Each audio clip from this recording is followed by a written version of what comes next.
آج کا واقعہ تو میں نے پہلے بھی دوستوں کا مطالبہ تھا، خواہش تھی کہ آج کا بیتی کا واقعہ بیان کروں۔ جی تو سب سے پہلے تو میں یہی عرض کروں گا کہ یہ جو واقعات میں بیان کرتا ہوں اس سے مقصود یہی ہے کہ ہم اس کو اپنے لیے مشعل راہ بنائیں،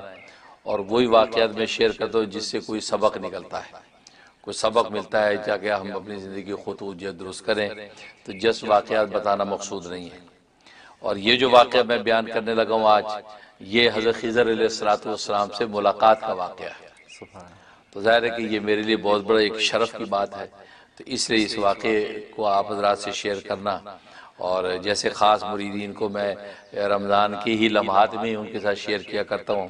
تو اس لیے رمضان ہی کا ہمیں انتظار تھا کہ واقعہ شیئر کروں۔ اور پھر کہ یہ واقعہ چونکہ میرے پیر و مرشد، میرے والد نسبتی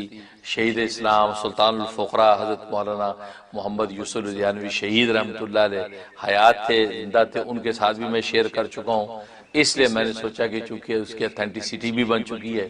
اس لیے اس واقعے کو میں آگے اگر شیئر کروں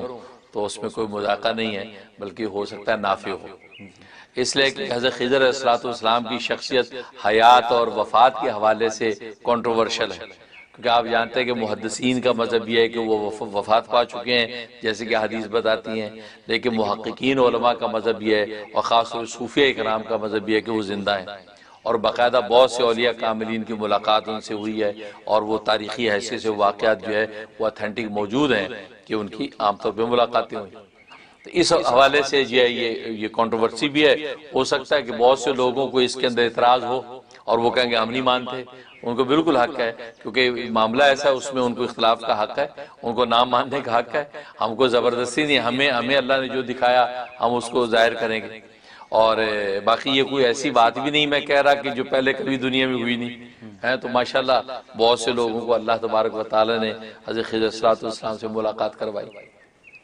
تو یہ تو ہوا یہ کہ یہ غالباً سن 1995 کا واقعہ، 95 کا واقعہ غالباً۔ تو میں جو ہے ہر سال میرا انگلینڈ جانا ہوا کرتا تھا، تو ایک تو اگست میں جاتے تھے ہم،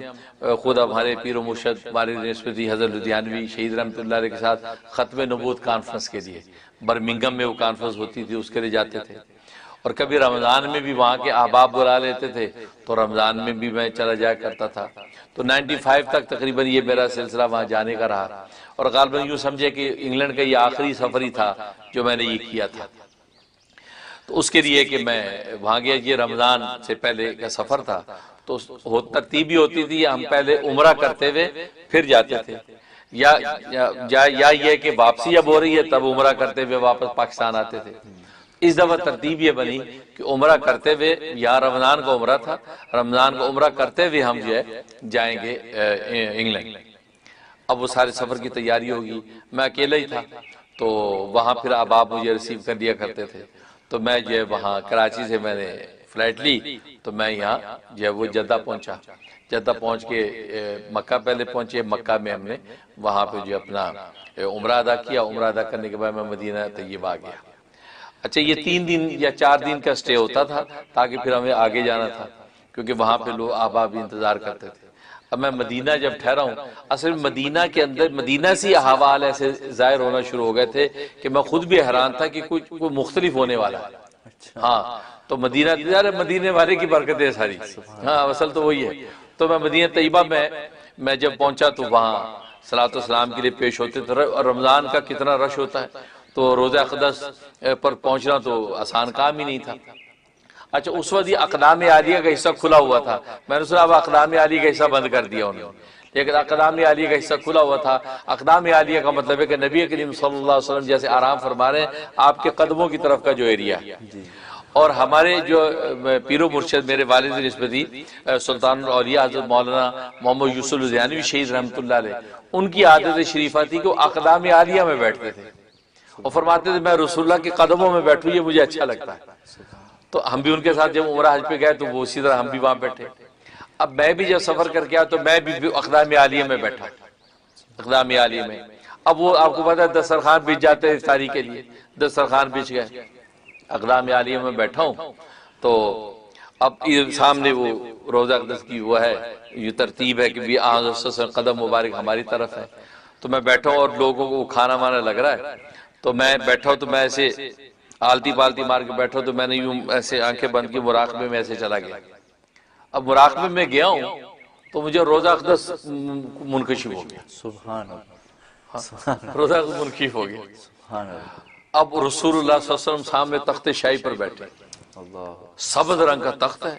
انتہائی حسین و جمیل, سبحان اللہ. اور ادھر گو تکیہ لگا ہوا ہے مرون کلر کا, اور گو تکیے پہ آپ یوں ٹیک لگا کے بیٹھے جیسے بادشاہ وقت نہیں بیٹھتا. اللہ. مجھے بیان بھی نہیں ہو رہا یہ کیفیت. وہ یوں بیٹھے اور آپ نے سر کے اوپر ایسا تاج پہنا ہوا جیسے کیا شاہی تاج ہوں گے, اور حسن و جمال کا کیا عالم اور روب و دبدبہ, کیا آپ کی نور ہی پھوٹ رہا ہے, اور یوں ٹیک لگا کے بیٹھے ہیں. اچھا عجیب بات یہ کہ جتنے خدام پھر رہے ہیں, اچھا ٹیک لگا کے آپ پوری مسجد نبوی کے اندر نا احکامات جاری کر رہے ہیں. اشارہ کرتے ہیں انگلی سے, اس کو دے دو کھانا, اس کے آگے روٹی رکھو, اس کے آگے یہ چیز رکھو, یہ کر رہے ہیں. یعنی جیسے وہاں جو خدام جتنا کام کر رہے ہیں وہ تو اس وقت ان کے شروع ہوا کہ رسول اللہ ان کو گائیڈ کرتے ہیں. اب میں بھی بیٹھا ہوں راقبے میں, تو میرے سامنے ایک آدمی آتا ہے جو لوگوں کو چیزیں بانٹ رہا ہے, اور وہ پاکستانی آدمی ہے, مجھے آج تک یاد ہے پاکستانی آدمی ہے, چہرے مورے سے پتہ چل جاتا ہے. تو چھوٹی چھوٹی اس کی داڑھی ہے اور سبز رنگ کی ٹوپی پہنی ہوئی ہے, ہری ٹوپی پہنی ہوئی ہے, اور ذرا بھاری سا اس کا چہرہ گول. تو وہ چلا آ رہا ہے تو اس کو اشارہ کرتے ہیں, میرے لیے اشارہ کرتے ہیں, ان کے آگے یہ ڈبل روٹی رکھو. وہ ایک بند سا ہوتا ہے نا روٹی کا, بالکل وہ بند, آپ اشارہ کرتے ہیں میری, ان کے آگے یہ رکھو. اور پھر وہاں زاتر ہوتا ہے, وہ زاتر, تو آپ اشارہ فرماتے ہیں ان کے سامنے زاتر بھی رکھو, اور وہ میرے سامنے رکھتا ہے. اچھا میں رسول اللہ صلی اللہ علیہ وسلم کو یوں دیدار کر رہا ہوں تو میں حیران ہو رہا ہوں کہ رسول اللہ صلی اللہ علیہ وسلم جو ہے وہ کس طرح لوگوں کو احکام جاری کرے, اس کے آگے یہ رکھ دو, اس کو یہ دے دو, اس کو کھجورے دے دو. تو میرے لیے جب یہ کہا تو اس بندے نے جیسے میرے آگے رکھا تو میں رسول اللہ صلی اللہ علیہ وسلم کے چہرے انور سے نگاہ ہٹا کے یوں سامنے دیکھا دسترخوان پہ, جیسے میں دیکھا میری آنکھ کھل گئی, یعنی میں وہ کیفیت ختم ہو گئی. جب آنکھ کھلی تو آدمی میرے سامنے وہی چیزیں رکھ رہا تھا. اچھا سبحان اللہ. سبحان اللہ. یعنی یہ تو کمال ہے, یعنی وہی چیزیں رکھ رہا تھا, وہ زاتر رکھ رہا تھا, اور وہ ڈبل روٹی کا ٹکڑا جو ہے بند کا وہ میرے سامنے رکھ رہا تھا. اور میں ایک دم وہ کیفیت ختم ہوئی انکشاف کی. میں نے کہا یہ رسول اللہ صلی اللہ علیہ وسلم فرمایا, اور میں نے یوں دیکھا تو نگاہ ہٹی تو اس کے ساتھ وہی آدمی وہ چیز رکھ رہا. یہ کیفیت. اس کے بعد جو ہے مجھ پر خیر رقت طاری ہو گئی. افطار کا وقت قریب آیا, لوگ دعائیں کرنے لگے, تو میں اپنی خاص دعا پڑھی, الصلاۃ والسلام علیک یا رسول اللہ, الصلاۃ والسلام علیک یا حبیب اللہ. میں وہ بھی پڑھتا رہا, اور وہ افطاری سے فارغ ہوئے. فارغ ہونے کے بخیر ہم اپنے صلاۃ والسلام پڑھ کے اپنے چلے گئے مقام پہ. اگلے دن میری واپسی تھی. اگلے دن میں نے پھر آ کے سوچا کہ رسول اللہ صلی اللہ علیہ وسلم کے پاس آ کے میں سلام کر کے میں نے جانا ہے. تو اب میں جب آیا تو رش پورا پیچھے سے لائن لگی تھی. آپ کو پتہ ہے جنت البقیع میں سے گزرنا اتنا لمبا رش پاسبل نہیں. اب میں نے کہا یار میں مواجہ شریفہ کے سامنے جانا چاہتا ہوں, وہ رسول اللہ صلی اللہ علیہ وسلم کے سامنے, کیونکہ ابا جی شہید جو ہے مولانا یوسف زیانوی, وہ جس دن رخصتی کا وقت ہوتا تھا اس دن آپ مواجہ شریفہ کی طرف بیٹھ جاتے تھے. سامنے سلام کیا, پیچھے مواجہ شریفہ کا صف اول کی طرف بیٹھ جاتے تھے, اور میں نے ان کو اس حال میں دیکھا ہے کہ یوں روتے تھے جیسے بچہ بلک بلک کر روتا. یعنی جیسے آج جدائی کا دن ابھی رخصت ہونا ہے تو وہ بیٹھے بلک بلک کر روتے تھے. ہم دیکھتے کہ ابا جی رو رہے تھے جیسے ابھی جدا ہو رہا ہے. محبت عشق کا یہ عالم ہوتا تھا. اب میں نے کہا یار میں مواجہ شریفہ کی طرف کیسے پہنچوں, اتنا رش ہے.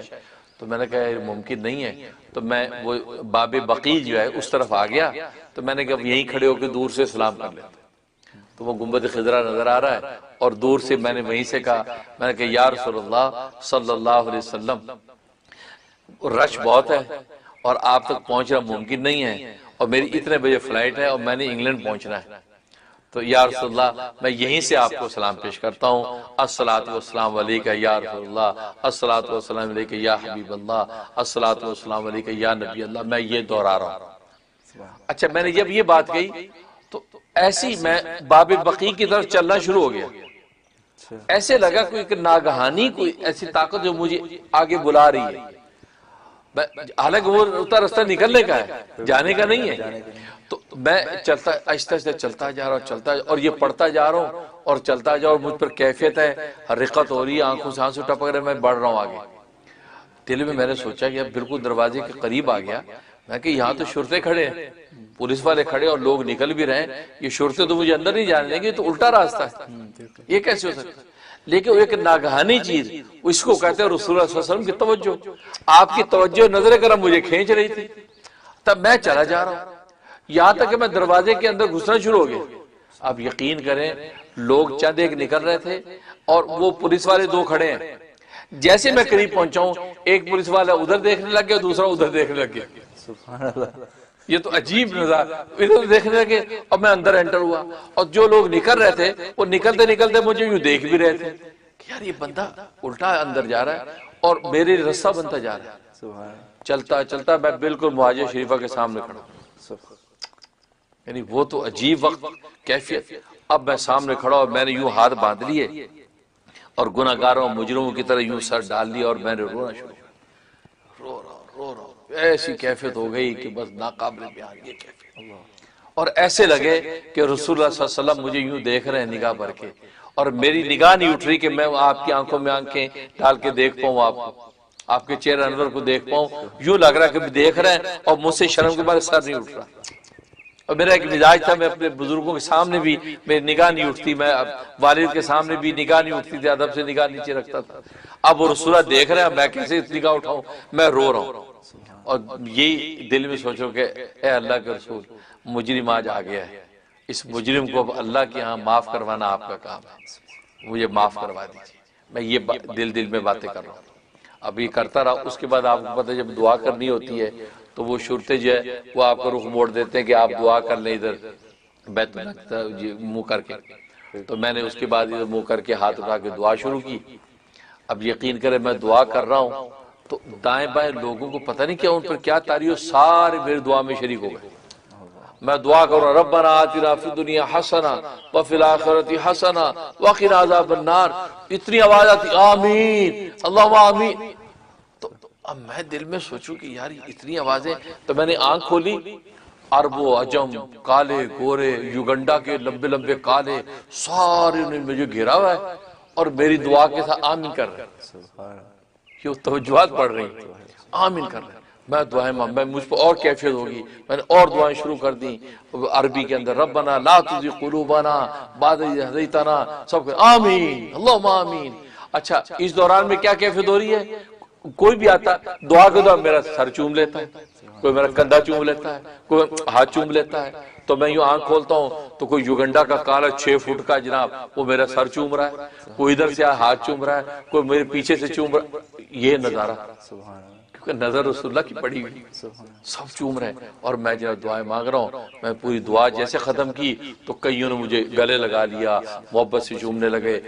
اچھا اس دوران میں شرطا جو ہے اس نے ٹچ سے مس نہیں کیا، حالانکہ تھوڑی سی گیدرنگ ہو جائے تو وہ یلا یلا کرتے ہیں، تو لیکن میں وہاں 5 10 15 منٹ دعائیں مانگ رہا ہوں لیکن کسی نے کچھ نہیں کہا، سبحان اللہ، یعنی وہی بات جو پہلے دن ظاہر ہوئی تھی کہ کنٹرول وہاں سے ہو رہا سبحان ہے وہ جناب میں اس کے بعد دعا کی۔ اب میں اپنا باب بقی سے نکلا اور پھر اپنے مقام پہ، اب وہاں سے پھر جو ہے میری فلائٹ تھی انگلینڈ کی، میں انگلینڈ پہنچ گیا، انگلینڈ چلا تو انگلینڈ میں لیسٹر پہنچا، لیسٹر میں وہاں ایک عالم ہے مولانا آدم صاحب ہیں، وہاں جامع مسجد لیسٹر، جو انگلینڈ کے لوگ جو سن رہے ہیں تو انگلینڈ کے لوگ لیسٹر کے اندر جامع مسجد کو جانتے ہیں، تو جامع مسجد کے اس وقت امام خطیب غالباً اب بھی ہوں گے، تو مولانا آدم تو غالب حضرت مولانا یوسف بنوری رحمۃ اللہ علیہ کی شاگردوں میں سے ہیں، میں نے سنا تھا، یا ڈھابیل سے فارغ ہیں، وہ ڈھابیل میں جب بنوری پڑھاتے تھے شاید اس وقت انہوں نے پڑھا۔ ان کے داماد مولانا فاروق وہ بہت سی بکس وغیرہ کی سیلنگ کا کام بھی کرتے، عالم ہیں، وہ ان کے ساتھ ہماری ہیلو ہائی دوستی تھی، تو گویا کہ ہمارے میزبان۔ میں لیسٹر پہنچا تو خیر وہاں انہوں نے کہا جی آپ جو افطاری ہمارے گھر کرنی ہے، تو مولانا آدم صاحب کے گھر بھی ہم نے افطاری کی، مولانا آدم صاحب سے بھی ہماری ملاقات ہوئی اور ہم نے وہاں کھانا وانا کھایا۔ اچھا اگلے دن بھی میں لیسٹر میں تھا، تو اگلے دن عصر کی نماز کا وقت تھا،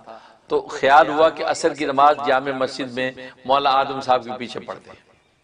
کیونکہ مولانا آدم صاحب بیان بھی اثر کے بعد کیا کرتے تھے اور وہاں پر جو بہت مجمع اکٹھا ہوتا تھا۔ اب یہ میں وہاں جامع مسجد لیسٹر کے اندر پہنچا ہوں۔ اب جیسے میں جامع مسجد لیسٹر کے اندر داخل ہوا ہوں تو پوری مسجد بھری ہوئی ہے، لوگ انتظار میں بیٹھے کہ ابھی نماز کھڑی ہونے والی، صف بندے سے بندہ لگا ہوا ہے جیسے رمضان میں دنیا ہوتی ہے۔ تو اور سائیڈ سے تھوڑی سی جگہ تھی، وہ جگہ سے اس سائیڈ پہ ایک جگہ تھی، وہاں پہ بھی جانے کا ایک راستہ تھا۔ میں جیسے ہی اندر گیا ہوں اس طرف تو ادھر سے ایک شخص یوں چلتا ہوا آ رہا ہے، اچھا تیزی سے چلتا آ رہا ہے، اور اسے مجھے یاد ہے سفید شلوار سفید کرتا پہنا ہوا ہے اور سفید ٹوپی اس کے سر پہ ہے، اور اس کا چہرہ جو ہے داڑھی جو ہے وہ یعنی وہ ہے کھچڑی داڑھی جس کو کہتے ہیں، نہ سفید ہے پوری نہ پوری کالی ہے، ذرا مکس ہے، اچھا اور اچھا قد ہے اور عجیب اچھا نورانی چہرہ ہے۔ تو مجھے لگا کہ ایک آدمی ادھر سے چلا آ رہا ہے، تو میں جیسے ہی یہاں پہنچا آگے تو آدمی میرے پاس ہے کہ السلام علیکم، مجھے سلام کیا، میں وعلیکم السلام، تو اس نے مجھے ہاتھ بڑھایا، میں نے ہاتھ ملایا، تو کہنے لگے کہ جیب میں ہاتھ ڈالا، اس نے پہلے اپنے جیب میں ہاتھ ڈالا، جیب میں ہاتھ ڈال کے مجھے کہا کہ یہ رکھیں، تو میں نے یہ لیا، تو وہ کیا تھے، وہ سکے تھے انگلینڈ کے جو ہے نا، وہ کوئن، دو سکے ڈالر کے جو ہوتے ہیں، وہ سکے کی شکل میں یہ یلو کلر کے گولڈن کلر کے، وہ مجھے دیے، کہتے یہ رکھیں، میں نے لیے، اور میں کہ یہ اپنے پاس رکھو، میں کہ میں خضر ہوں، اچھا ہاں کہتا میں خضر ہوں، اور یہ آپ رکھیں، آپ کو کسی چیز کی کمی نہیں ہوگی، بس یہ اپنے پاس رکھیں۔ ایک بات یہ کہ ایک اور بات کی وہ کبھی شیئر کروں گا، فرمایا کہ یہ رکھو، انشاءاللہ آپ کبھی کسی چیز کی کمی نہیں ہوگی، اور میں خضر ہوں، السلام علیکم، یہ کیا۔ تو میں ان کے دیے ہوئے تحفے کو دیکھنے لگا، کیا دیا انہوں نے، اتنے میں ادھر دیکھا نا تو وہ آدمی غائب۔ اچھا میں اب مجھے سمجھ میں آیا، بعد میں سوچا میں اوہو حضرت خضر اسلام، کیونکہ وہ شخص جو آیا تھا نا وہ بغیر صفوں کو توڑے ہوئے آ نہیں سکتا کیونکہ لوگ بیٹھے ہیں۔ مجھے اب خیال ہے کہ یار یہ بندہ جو ہے یوں آتا گیا آرام سے، کوئی بندہ ڈسٹرب نہیں ہو، سیدھا میرے تک پہنچ گیا، اور اسی طرح سیدھا وہ بندوں کے اندر چلا گیا، کوئی بندہ ڈسٹرب نہیں ہوا۔ اب مجھے خیال ہے کہ اوہو، اب میں نے پیچھے آ گیا، ادھر ڈھونڈوں تو مجھے ساتھی کہتے کیا ہوا، سب میں کہ نہیں صحیح ہے، ادھر دیکھوں، میں کہنے یار، میں کہ یہ تو حضرت خضر صلی اللہ علیہ وسلم، اور کہا کہ یہ اپنے پاس رکھو، میں نے خیر وہ سنبھال لی۔ اس کے بعد جو ہے کیفیات، اور کیونکہ رسول اللہ صلی اللہ علیہ وسلم کیا مدینے میں جو کیفیات تھیں تو مجھے لگ ہی رہا تھا کہ یار کوئی ڈیفرنٹ ہونے والا ہے، پتہ چلا وہاں تو حضرت خضر کی توجہات، رسول اللہ کی برکت سے وہاں ان سے ملاقات، اور انہوں نے وہ چیز دے دی۔ اور اس کے بعد کیا ہوا کہ وہاں چند دن گزارنے کے بعد اب میں واپس پاکستان آ گیا۔ پاکستان آ کے جس گھر میں ہم رہ رہے تھے اس گھر سے موو کر کے، وہ کرائے کے گھر میں تھے، ہمیں اپنا گھر مل گیا تھا، اپنا خرید لیا تھا، تو ہم اس گھر میں موو ہو گئے۔ اب جب وہ موونگ کی ہے، اس موونگ میں وہ سکے گم ہو گئے، اچھا 2-3 اور قیمتی چیزیں گم ہو گئے، سکے گم ہو گئے۔ اب اس کے اندر مجھے بڑی بے چینی، میں کسی سے شیئر بھی نہ کروں۔ اچھا میں نے پھر واپس جب آ گیا تو میں نے ابا شہید میرے پیر و مرشد مولانا محمد یوسف دیانوی شہید رحمۃ اللہ علیہ کو یہ سارا قصہ سنایا۔ میں کہا ابا جی یہ ہوا اور یہ انہوں نے دیا، تو بڑے خوش ہوئے، بہت مسکرائے، اور فرمایا کہ تمہارے ساتھ اللہ کی رحمت ہے، بس کوئی پرواہ نہیں، بس تمہارے ساتھ اللہ کی رحمت ہے۔ 2-3 دفعہ یہ فرمایا۔ میں کہ جی جزاک اللہ، الحمدللہ، بجی آپ ہی کی برکت ہے، آپ ہی کی یہ توجہات ہے، تو ماشاءاللہ کی رحمت تمہارے ساتھ، یہ کہا۔ اس کے بعد کیا، جب گھر موو کیا تو سکے گم ہو گئے۔ اب بڑا بے چین، اب یہ غم کسی کو کہوں بھی نہ، اندر ہی اندر سوچوں کہ یار کہاں چلے گئے۔ ادھر کیا ہوا کہ میں کچھ دن کے بعد رات کو خواب دیکھتا ہوں۔ خواب کیا دیکھتا ہوں کہ میرے استاد مولانا بدیع الزمان صاحب رحمۃ اللہ علیہ، جو بنوری ٹاؤن کے اندر، میں ان کا بڑا فیورٹ شاگرد تھا، میرے بڑے فیورٹ استاد مولانا بدیع الزمان صاحب ہیں۔ دوسرے مولانا حبیب اللہ مختار رحمۃ اللہ علیہ شہید، یہ میرے بڑے فیورٹ استاد، میں بھی ان کا بڑا فیورٹ شاگرد، یہ دونوں استاد ہیں۔ اور دارالعلوم کرنگی ہے، جو معتقی عثمانی صاحب دامت برکاتہم العالیہ، اور مفتی رفیع عثمانی صاحب، تو یہ جن کا دارالعلوم، تو دارالعلوم کرنگی ہے۔ دارالعلوم کورنگی کا جیسے اس کا مہمان خانہ ہے یا یہ کہ جس جگہ پہ وہ ٹیلی فون ایکسچینج کا سسٹم بنا ہوا ہے وہ غالباً کمرہ ہے، تو وہاں مولانا سبحان محمود صاحب، جن کو پھر مولانا صاحبان محمود بعد میں نام رکھا، مولانا صاحبان محمود صاحب جب وہاں موجود ہیں، جب مولانا صاحبان محمود صاحب اس کو غالباً حیات تھے کیونکہ ان کا انتقال جو 2004 میں ہوا، تو مولانا صاحبان محمود صاحب وہاں موجود ہے، اور دارالعلوم کورنگی کے طلباء جو دور حدیث کے ہیں وہ سارے طلباء ان کے ساتھ ہیں۔ اچھا ایسا لگ رہا ہے کہ مولانا صاحبان محمود صاحب کو میرے بارے میں کوئی غلط فہمی ہو گئی، کسی حاسد نے کوئی ایسی شکایت ان کو ایسی کر دی تو ان کو دل میں ملال ہوا میرے بارے میں، مفتی منیر کے بارے میں، کہ یار یہ فلاں بات یوں کہتا ہے، یہ ایسا مجھے محسوس ہوا۔ تو میرے وہ دونوں استاد، یہ دونوں استاد دنیا سے جا چکے تھے غالباً اس وقت تک، ہاں یہ دونوں استاد میرے جو ہے وہ مولانا صاحبان محمود صاحب سے وہاں دارالعلوم میں مل رہے ہیں، ملاقات کر رہے ہیں اور میرے بارے میں بات کر رہے ہیں، اور وہ مولانا بدیع الزمان صاحب نے پہلے، اور مولانا حبیب اللہ صاحب بات کر رہے ہیں۔ اچھا مولانا حبیب اللہ مختار غالباً اس وقت حیات تھے یعنی مجھے صحیح یاد نہیں، لیکن مولانا بدیع الزمان صاحب تو غالباً وفات پا چکے تھے۔ مولانا حبیب اللہ مختار جو ہے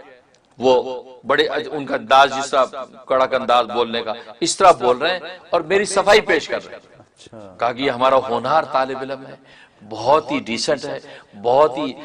حسن اخلاق ہے اور بہت قابل عزیز استعداد ہے، یوں کر کے تقریر کر رہے ہیں۔ اور مولانا بدیع الزمان صاحب پاس کھڑے ہیں تو وہ خاموشی سے یوں تائید میں سر ہلا رہے ہیں، یوں کر کے یوں سر ہلا رہے ہیں، اور وہ آپ یہ ساری بات، اور مولانا سبحان محمود صاحب کو میں دور کھڑا دیکھ رہا ہوں، اچھا ماشاءاللہ، اچھا حضرت ماشاءاللہ، اچھا حضرت، وہ یہ حیران ہو کے کر رہے ہیں، یہ ساری باتیں کر رہے ہیں۔ اب اتنے میں نے سوچا کہ بھئی اس کا مطلب ہے کہ ان کا دل صاف ہو گیا، یہ معاملہ جو ہے درست ہے، یہ ہمیں غلط فہمی ہو گئی، تو میں ذرا ہمت کر کے آگے آ گیا تو جیسے میرے ان دونوں استادوں نے مجھے دیکھا، مولانا بدیع الزمان صاحب نے اور حبیب اللہ صاحب نے، تو وہ مسکرائے، ہاں آؤ یوں کر کے اشارہ کیا، تو میں آگے بڑھ کے مولانا صاحبان محمود صاحب کو جو ہے نا مصافحہ کیا اور ان کو گلے لگ گیا۔ تو مولانا صاحبان محمود صاحب فرمانے لگے کہ ہاں بھائی، بس ایک بات ہمیں ایسے دل میں آ گئی تھی، لیکن مولانا بدیع الزمان صاحب اور مولانا حبیب اللہ صاحب نے تفصیلات سے مجھے آگاہ کر دیا ہے، اب الحمدللہ کوئی ایسی بات نہیں ہے۔ ہاں یہ کہہ کہ دوبارہ سینے سے لگایا، اپنے جیب میں ہاتھ ڈالا، جیب میں ہاتھ ڈال کے مجھے کہا لو یہ تمہارا انعام ہے، مجھے دیا۔ تو میں نے ہاتھ میں لیے تو وہی سکے تھے جو خضر صلی اللہ علیہ وسلم نے، وہی سکے تھے، میں نے لے لیا، میں کہ جزاک اللہ جی حضرت، میں نے اس کو جیب میں ڈال دیا۔ میں نے کہا یا اللہ شکر ہے، دل میں سوچتا ہوں کہ یار یہ سکے تو مل گئے بھائی، یہ تو گم ہو گئے تھے۔ اب وہ جو طلباء تھے دور حدیث کے طلباء، مجھے وہ مصافحہ کرنے لگ گئے، سب ملنے لگ گئے، ایک خوش کن ماحول بن گیا، آنکھ کھل گئی۔ اب آنکھ کھل گئی تو میں نے صبح کو گھر میں شیئر کیا گھر والوں کو، یار یہ خواب دیکھا، اچھا ماشاءاللہ خواب تو اچھا ہے، یار اس میں سکے مجھے ملے، کہتا اچھا انشاءاللہ اللہ کرے مل جائیں، وہ تو بڑی بابرکت چیز تھی۔ یہ گھر میں بات ہوئی، اس کے بعد شام ہو گئی، رات ہو گئی، عشاء کے بعد کا وقت تھا۔ آپ جانتے کراچی میں بجلی چلی جاتی تھی، لوڈ شیڈنگ کا دور تھا، لوڈ شیڈنگ ہو گئی، بجلی چلی گئی۔ اچھا ایک تخت تھا لکڑی کا، اس تخت پہ میں لیٹا کرتا تھا، تو سین میں تخت بچھا ہوا تھا، تو میں سین میں تخت پہ لیٹا ہوا تھا، اور یہ بچے جو چھوٹے کھیل کود کر رہے تھے، اندھیرا ہوا تھا، اور وہ پنکھا ہاتھ کے پنکھا جھول رہے تھے، تو یہ ہم لیٹے میں، تو میں نے لنگی باندھی بھی ہے، بدن ننگا ہے، صرف لنگی باندھی بھی ہے، اور میں تخت پہ لیٹا ہوں، سامنے چار بھائی پہ اہلیہ بیٹھی ہیں اور بچے ساتھ ہیں، کوئی بچے دوڑ بھاگ کر رہے ہیں، اب اس طرح بیٹھا ہوں، لیٹا ہوں تو باتیں کر رہے ہیں۔ تو ایک دم میری یہ جو ہے نا بغل میں پسلی میں کوئی پتھر لگا، ایک دم پتھر لگا تو یوں سائڈ پہ گرا، تو اس کے بعد میں نے کہا اوہ یار یہ ایم کے لونڈے جو ہے نا، یہ پتہ نہیں یہ لوڈ شیڈنگ میں بھی کیا پتھر پھینکتے رہتے ہیں یار، ابھی یہ کہہ ہی رہا ہوں تو دوسرا پھر ایک اور لگا، میں کہ یار یہ تو یار کوئی دیکھ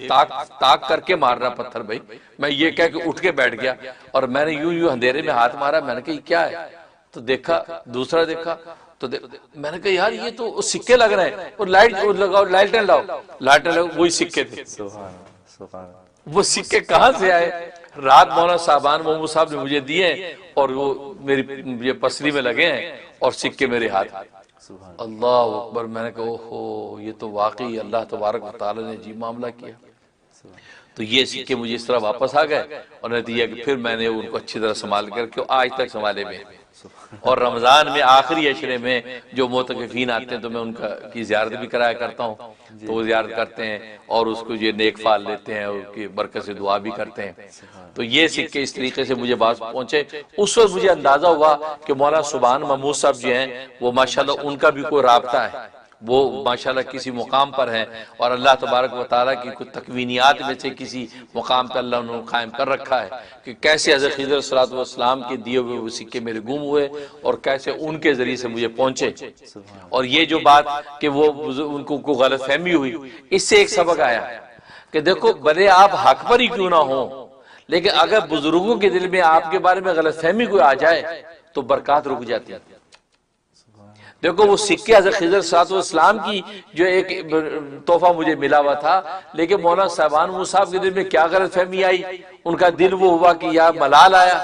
تو وہ سکے میرے گم ہو گئے. تو اس کا مطلب ہے کہ بزرگوں کا معاملہ بڑا نازک ہوتا ہے, لوگ اس کو بڑا آسان سمجھتے ہیں, یار چھوڑو یار ہمارے جیسے تو ہیں, میں تو حق پہ ہوں, غلط کہہ رہے ہوں. نہیں, وہ حضرت عالم ربانی حضرت مولانا رشید گنگوئی رحمۃ اللہ علیہ فرمایا کرتے تھے کہ ان اللہ والوں کی سیدھی تو سیدھی ہوتی ہے, ان کی تو الٹی بھی سیدھی ہوتی ہے. سبحان اللہ. ان کی تو الٹی بھی سیدھی ہوتی ہے, لہذا ان کا دل کبھی نہ دکھاؤ, کبھی ان کے بارے میں ایسی بات نہ کرو جس سے ملال آئے, کیونکہ ان کے بارے میں تو فرمایا اللہ بھی صبر نہیں کرتا. اللہ اپنے بارے میں صبر کر لیتا ہے, اپنے ولیوں کے بارے میں صبر نہیں کرتا. تبھی تو بخاری کی حدیث ہے, من عاد لی ولیا فقد آذنت بالحرب, جس نے میرے کسی ولی کے ساتھ عداوت رکھی اس کو میرا اعلان جنگ ہے. سبحان اللہ. اپنے بارے میں نہیں کہا اللہ نے کہ جسے میرے ساتھ عداوت رکھی اس کا میرا اعلان جنگ ہے, نہیں فرمایا جسے میرے ولی کے ساتھ. تو اس سے یہ ایک سبق سیکھنا چاہیے ناظرین کو بھی کہ اللہ والوں کے بارے میں کوئی چھوٹی بات نہ کریں, کیونکہ چھوٹی بات کرنا آپ پر ضروری تو نہیں ہے, کیونکہ چھوٹی بات کی وجہ سے کوئی آپ کی نجات تو نہیں ہونی, یا اللہ نے پوچھنا تو نہیں کہ تو نے فلاں بزرگ کے بارے میں چھوٹی بات کیوں نہیں کی. یہ بلا وجہ ٹائم ویسٹ ہے, بلا وجہ اللہ کی آپ نے کریڈیبلٹی خراب کرنی. اب وہ غلط فہمی کیا ہو گئی ان کے دل میں, یہ تو خواب بتا رہا ہے نا. تو لیکن مجھے یہ سبق آیا کہ اللہ والوں کے بارے میں ایسی کوئی بات نہیں ہو جن میں قدرت آئے, انوارات سلب ہو جاتے ہیں, اور پھر وہ جب خوش ہو جاتے ہیں ان کے خوش ہونے کے نتیجے میں اللہ تبارک و تعالیٰ نے وہ مجھے جو ہے وہ سکوں کا جو تحفہ تھا واپس لوٹا دیا. سبحان اللہ. تو یہ جو ہے یہ وہ سبق ہے کہ یہ وہ قصہ ہے, چونکہ حضرت زیاں شہید رحمۃ اللہ علیہ کو میں سنا چکا تھا, ان کے ساتھ شیئر ہوا, اس لیے میں نے سوچا کہ اس کی اتھینٹسٹی میں کوئی مسئلہ نہیں ہے, لہذا مجھے بیان کر دینا چاہیے. اور اس لیے کہ انشاءاللہ ہمیں یہ سبق سیکھنا چاہیے کہ رسول اللہ صلی اللہ علیہ وسلم کی برکت سے سب کچھ ہے, کیونکہ مدینے میں جو احوال دیکھے ہیں وہیں پہ نظر کرم مل گئی ہے تو آگے اللہ نے راستے کھول دی. سبحان اللہ. بہت دلچسپ, بہت ہی روح پرور, اور کیا کہیں اس میں تو کتنے کیسے بڑے رقت آمیز واقعات بیچ میں آئے, اور آپ کا ہر لمحہ ماشاءاللہ بابرکت تھا. اور پھر مزے کی بات الحمدللہ اس کا فائدہ یہ ہے کہ آج تک بھی